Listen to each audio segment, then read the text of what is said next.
Hello YouTube and welcome back down the creek. Today we're going to be talking about my top 5 secrets for catching more fish. That's catching more fish in general, not just any particular species. We may go over some of those in a later video. If you like these types of videos and you like tips and tricks, fishing videos, and gear reviews, I suggest you start by clicking that subscribe button. We're going to be doing new content every week on Fridays at 3 p.m.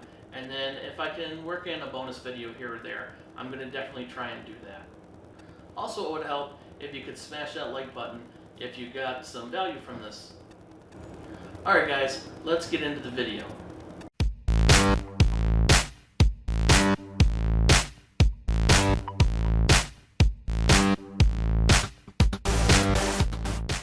Secret number 5, use live bait.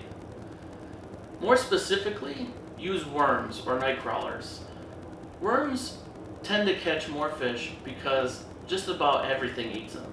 If you're out there and you just want to catch more fish in general and you're not targeting a specific species, then you definitely need to be fishing with worms. It's one of the most simple baits to rig up, and it'll catch you anything in the water. If you're ever in a new spot and you just want to see what's around, I always cast in a night crawler. And usually I can catch a variety of species. Secret number 4.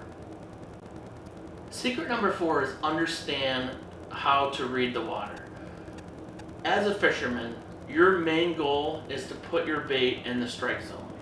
The strike zone is basically where the fish live.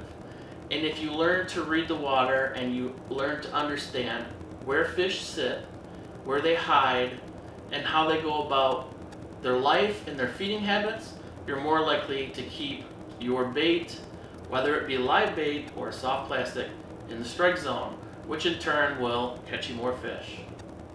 Secret number 3, do your research. This is one of the most important steps whenever I'm going to fish new waters. A good example of that is when I went salmon fishing the last time.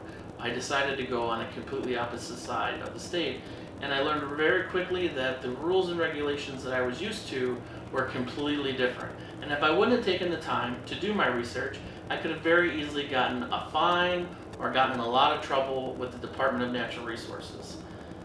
And it also helped me learn where to fish and how to catch more fish.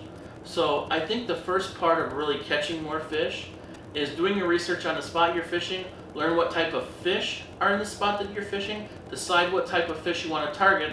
That way you can put your techniques into how you want to catch that type of fish, i.e. type of bait you use, type of rod, reel, etc.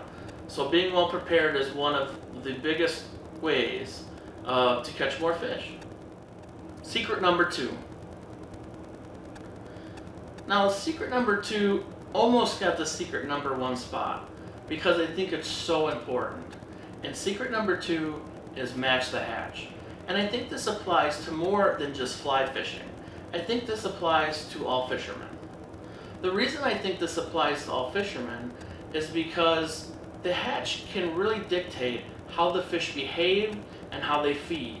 So one strategy you may be using today, and then a bug hatch happens, and your strategy you need to use could be completely different. I can give you a good example of this because I live in an area where we have a major mayfly hatch. And let's take a look at the life cycle of the mayfly.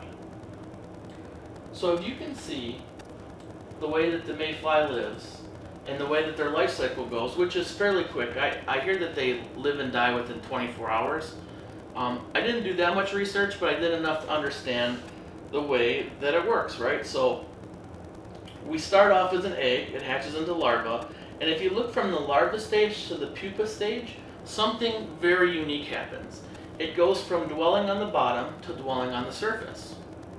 Right now, a lot of people think that when the mayfly hatch happens, that the fish shut off because they've gorged themselves on mayflies and they don't want to eat. However, this isn't true. They just are looking at the way they forage for food differently. The fish that you may have been catching with the bottom rig are now going to be looking up because they're going to be looking for the pupa rising to the surface, the adult emerging from the pupa, and the adults returning to lay the eggs.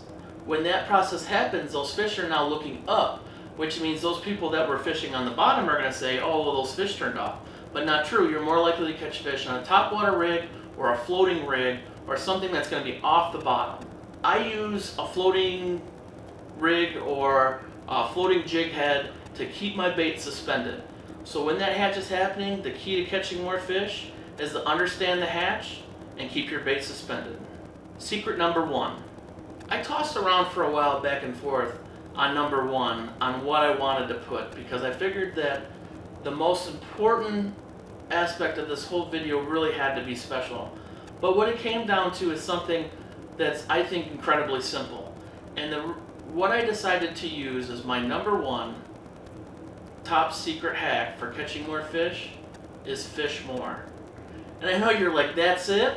That's the best he could do? But when the reality comes and when you think about it, fishing more is really the ultimate way to catch more fish. More time in the water equals more fish in the boat, more fish in the bin, more fish on the stringer. But there's more to it than that. More time in the water means more practice at all the below skills that we've talked about. You're going to get better at reading the water. You're going to get better at understanding how to stay in the strike zone. You're going to get better at picking your bait. You're going to be better at doing your research. And you're going to be an overall better fisherman. By becoming an overall better fisherman, you're going to catch more fish. Thanks for watching this short one here at On the Creek. And remember, guys, get out and live. We'll catch you next time.